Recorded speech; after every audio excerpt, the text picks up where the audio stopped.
Turkey or Turkey just flipped the switch on a game-changing pipeline that's sending Azerbaijani natural gas straight to Syria. It's not. It doesn't smell bad. Sorry. Just a couple of days ago, gas started flowing through the new Kilis Aleppo pipeline, named after the Turkish border city in the south of the country and the Syrian border city in the north of the country. The pipeline, capable of delivering up to 6 million cubic meters daily, will start off by delivering about half, 3.4 million cubic meters, able to power about 5 million Syrian households. That's a big deal. Households, not just individuals. So in the house, there might be loads of people, obviously, right? The $7 billion US, Turkish, Qatari combined project comes as a result of increased cooperation and deal making with the new Syrian Salvation Government, Hukumatul Inqadus Syria, the Syrian Salvation Government, led by, of course, Ahmed al-Shara, which he seems to be Marmite at this point. Love him or hate him, it's a very polarizing figure. Anyway, Syria's electricity supply, because of this gas pipeline, now jumps from 3 to 4 hours of electricity. I forgot the word electricity there. And you want to do commentary, you want to do analysis, bro, go home, right? Unsubscribe from yourself. Sorry. Syria goes from 3 to 4 hours. That was some serious imposter syndrome, wasn't it? Yeah. Syria, because of this pipeline, goes from 3 to 4 hours, 3 to 4 hours of electricity daily per household to about 10 hours. Right? Think about what that would mean, for example, if you were in that situation, right?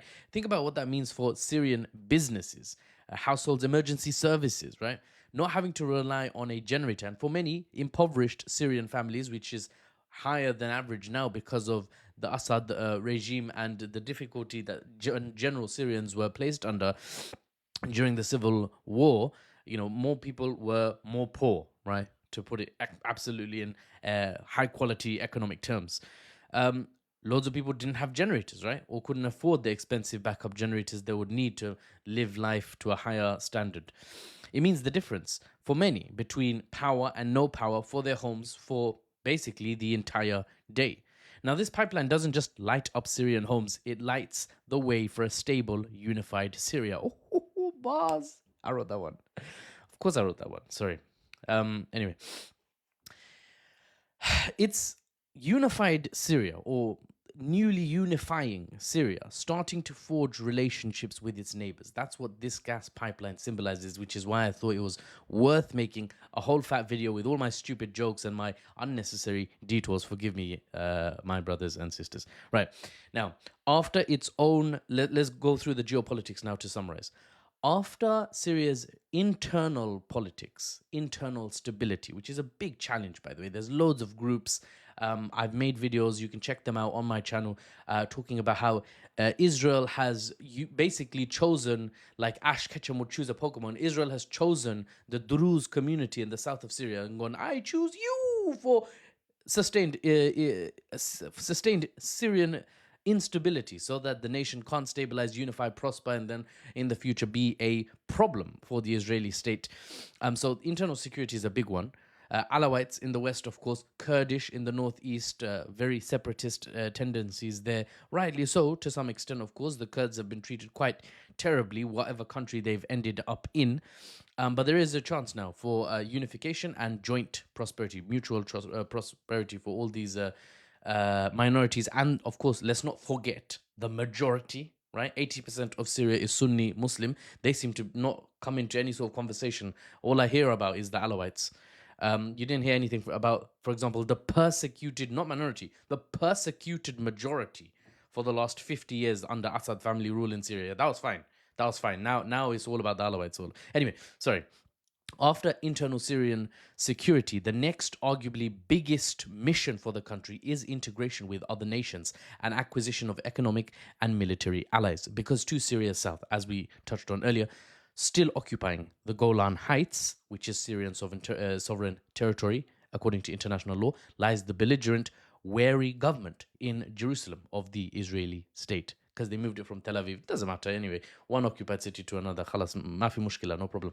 Syria working closely with other neighboring countries. Syria being open to Qatari and American investments ties Syria into the fabric of the region and the world, generally speaking. And that all makes it harder for Israel to justify attacks on Syria. Israel becomes the isolated one because no one wants to support it. You know, trashing a country that's well integrated or is integrating well, right? America, for example, finds itself in a bit of a bind. Do we support Israel? Of course we do because of APAC, but it's harder for APAC to push America if America has business deals with the new Syrian government. Because if America has business deals and Saudi Arabia, another American aligned nation, a protectorate state basically, is also working closely with Syria, and Qatar is working with Syria, and Turkey or Turkey, a NATO ally from the north, is working with Syria, then if Israel attacks, America's going to be like, you're basically attacking my investments, bruv. What are you doing? And then APAC has to work even harder. They have to be on overdrive, and they're already too busy trying to make a separate American version of TikTok so that they can drop that hasbara in, that sweet, juicy hasbara, and replace basically the truth that was being promoted in the United States through normal TikTok. Look it up. Look up News Daddy. I'm News Baba, but there's a more popular guy, Dylan page called News Daddy. He talked about, for example, TikTok M2, I believe it's called, that's going to be rolled out in America, and that's going to be slightly different. I wonder how it's going to be slightly different. Spoiler alert, is going to be very pro-Israel. You're not gonna be able to post pro-Palestinian content, or it's gonna be throttled to death, right? My own videos are throttled, and I'm on the normal TikTok in the UK. Lol.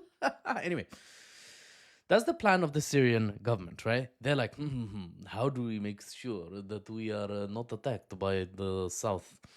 Easy. We're going to integrate and prosper with our neighbors. What accent is this?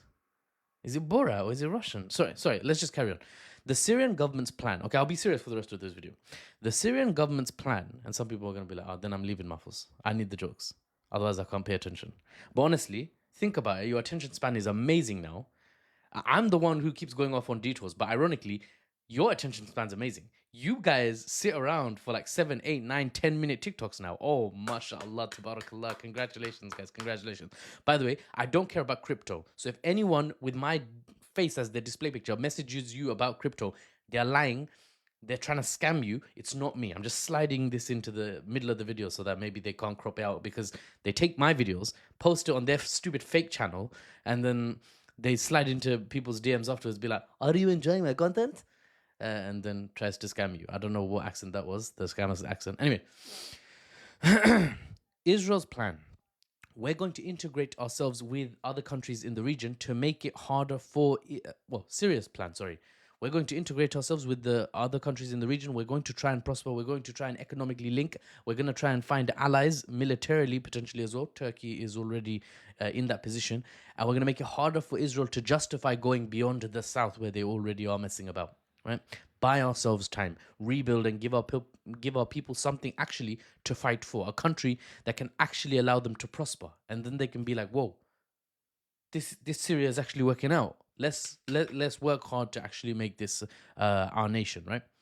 Such a nation is much harder for Israel to manage against in the mid to long term. If Syria prospers, Israel's going to have another Sunni majority, and then it doesn't matter really the religion, but I'm just mentioning it. It's another Sunni Muslim majority state on its border with very close ties to the ethnicity, Palestinian Arabs, that Israel is persecuting day in, day out. Very bad news for the Israeli state in terms of having a supportive or a adversarial neighbor. Now, as we have seen, a weak, isolated, stateless people like the Palestinians are easy pickings. 600 days on and the crisis in Gaza continues to worsen.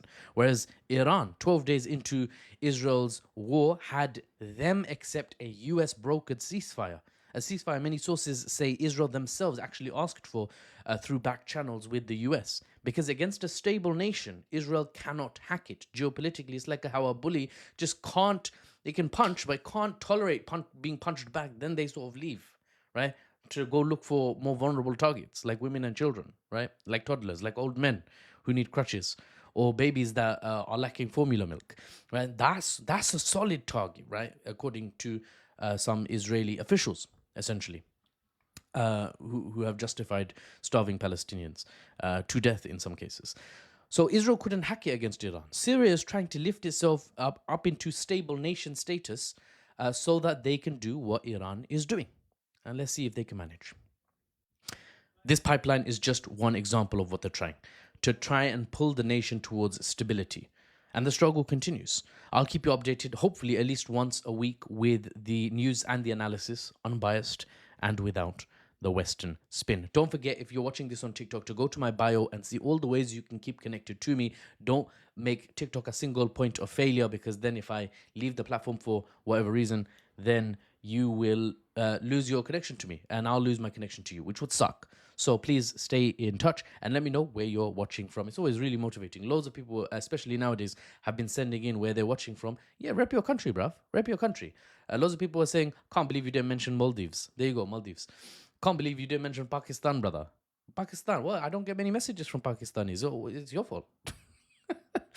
Thank you again, everyone. And I will see you on the next one. I'm Mahfouz. And I've done the rest of my outro. So just going to stop it here awkwardly now.